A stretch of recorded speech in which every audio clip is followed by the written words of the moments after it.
ନମସ୍କାର। ଆଜିର ଗଳ୍ପ ଦଶଭୁଜା।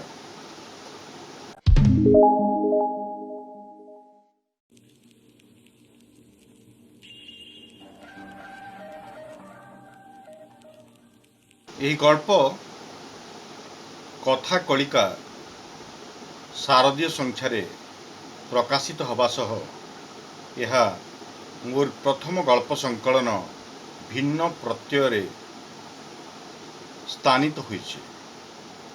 ଗଳ୍ପର ପୃଷ୍ଠଭୂମି ସୋନପୁର, ବୌଦ୍ଧ ଏବଂ ମହାନଦୀ ପ୍ରବାହିତ ହୋଇଥିବା ହୀରାକୁଦ ଜଳଭଣ୍ଡାରର ତଳିମୁଣ୍ଡର କେତେକ ଅଞ୍ଚଳର ଜନଜୀବନର ଏକ ଚିତ୍ର।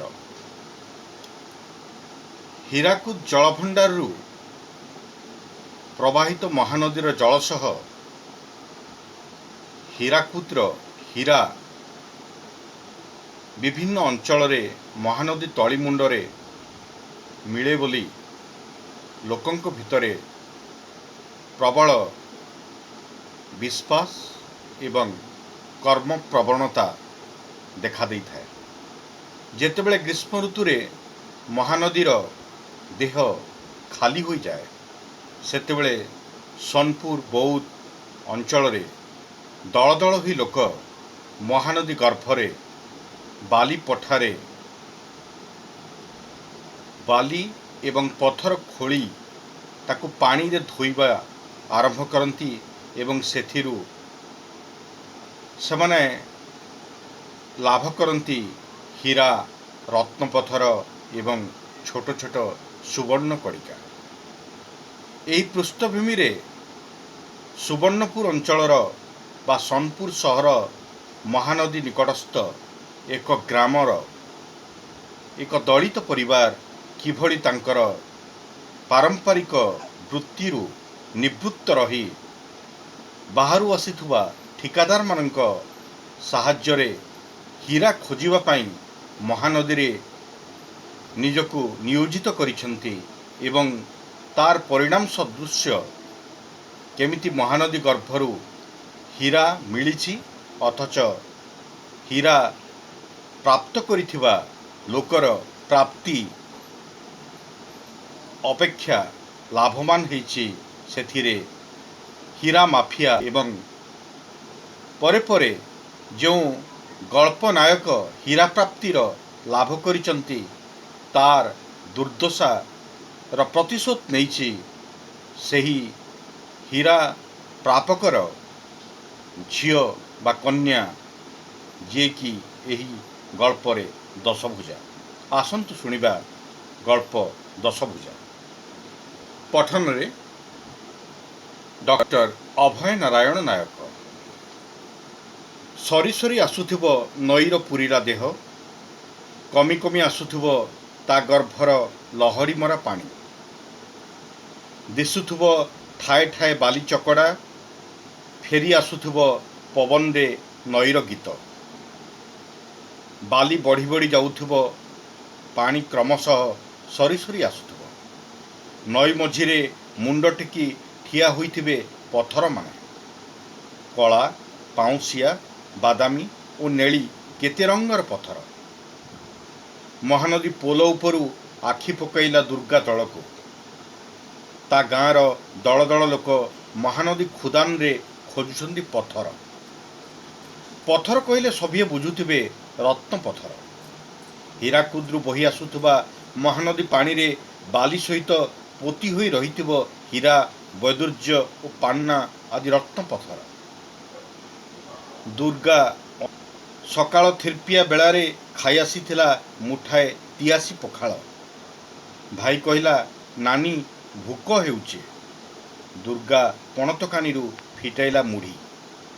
ମୁଠାଏ ମୁଢ଼ି ଭାଇକୁ ଦେଇ କହିଲା, ଖାଇଦେ, ପଛେ ଖୁଦାନକେ ଗଲେ ପାଏନ୍ ପିଇଦେବୁ।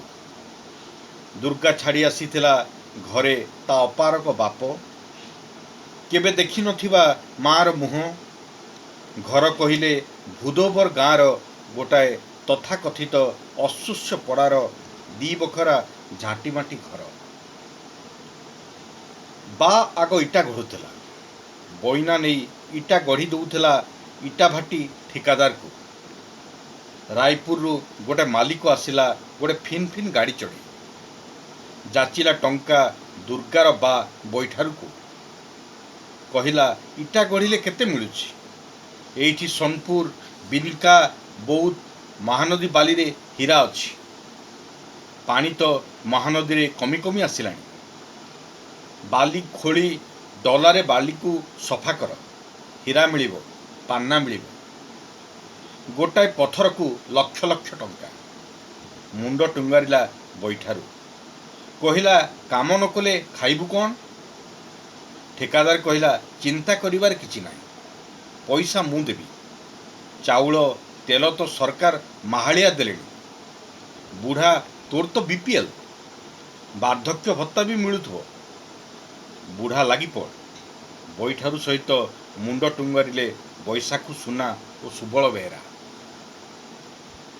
बैठारू ता जीवन अनेक काम करिछि केउठी बजनिया हुई बरजात्री शोभायात्रा बजाई दुलदुली तो केबे कर्मा परब रे बजाई मादल और नाची करमासानी पूजारे निजको विवाह मुक्त करी जह्नरातिर छाती पुणी बैठारू केबे महानदीर पथर फटाई बुलडर बिकिछि सागमाछ मूलरे ताकू तार साई भाईर लोके कहूतिले जीवा पई आंध्र राज्य इटा गढ़िबा पई बैठारू कहला अधिक पैसा काँ करबी इन भी तो इटा गढ़ुचे दरकार हेले देखमा बैठारू इटा गढ़ा छाड़ी एबे रायपुर ठिकादार देला पैसा रे महानदी छाती उखारी खोजुची रत्न पथर जो नाली नेली धला पथर मिलुची से देई दउची ठिकादार को ठिकादार कहूची एई होची रंग पथर एईटा हीरा नुहे तू हीरा खोज हीरा केमिति दिसे बैठारू को जना नाही सदानंद साहू पथर दलाली करे से कहूला हीरा चकचक करिवो अंधार रे रखिदेले आलू फिटी पड़िवो बैठारू सेई दिनठू पाउथुवा पथर सबको अंधार रे डिबिरी लिभाई रखुछि काई कोठी हेले आलुओ जळुथुवा भली पथर मिलेनी जहाँ मिलुछि रसानंद साहू आउ तार मालिक ठिकादार कहउचंती ए हीरा नुहे एई पथरर मार्केट नाही 500 हब अति बेसी रे हेले हब 1000 बैठारे आउ पारुनी 1000 टंका पाई निर्धूम यूरिया सार मिशा बहुली पिउछि गला थर 5000 टंका देइछि ठिकादार कहूछि हीरा खोज बुढ़ा पारुनु जदि तोर झियो दुर्गा को पठा दुर्गा जीव हीरा खोजी खुदान को खूम खूम खासिला बैठारू हौ मते तो मिलिला नहीं जदि दुर्गा को मिलिबो ताहेले भाई भौणी दीटा बंची जिबे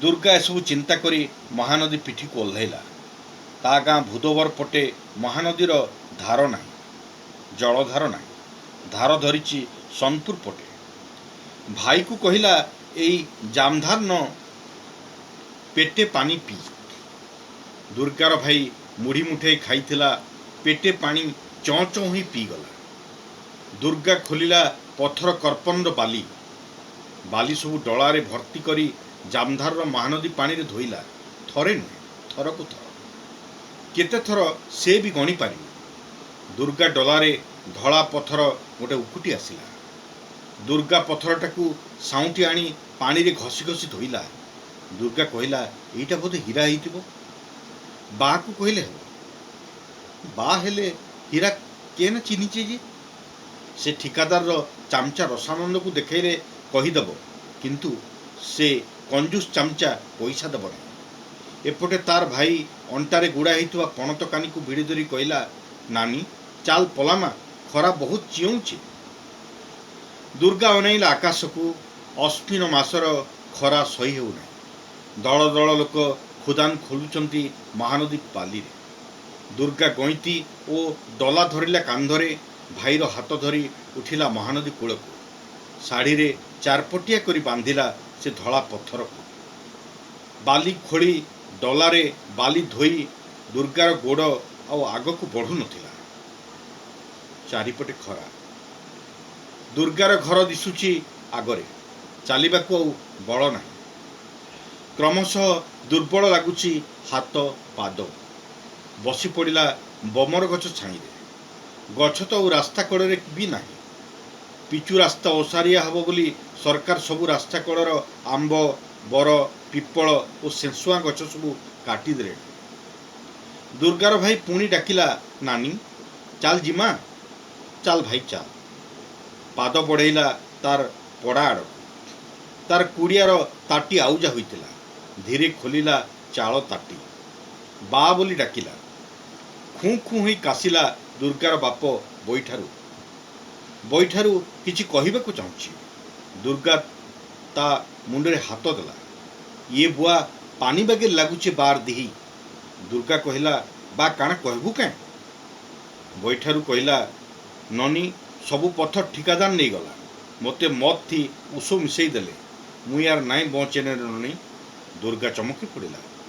ଇଟା କାଣା କହୁଛୁ ବୁଆ? ତୋର ମଦ ଥି କିଏ ବିଷ ମିଶାଲା? ଠିକାଦାର ରେ ନନି। ଯେନ୍ ଧଳା ପଥର ପାଇଥିଲି ସେଟା ହୀରା ଥିଲା। ସେଟା ନେବାର୍ ଲାଗି ମୋତେ ମଦ ଥି ବିଷ ମିଶେଇ ଦେଲେ। ଦୁର୍ଗାର ପାଦ ହାତ ଅଚଳ ହୋଇ ଆସୁଥିଲା।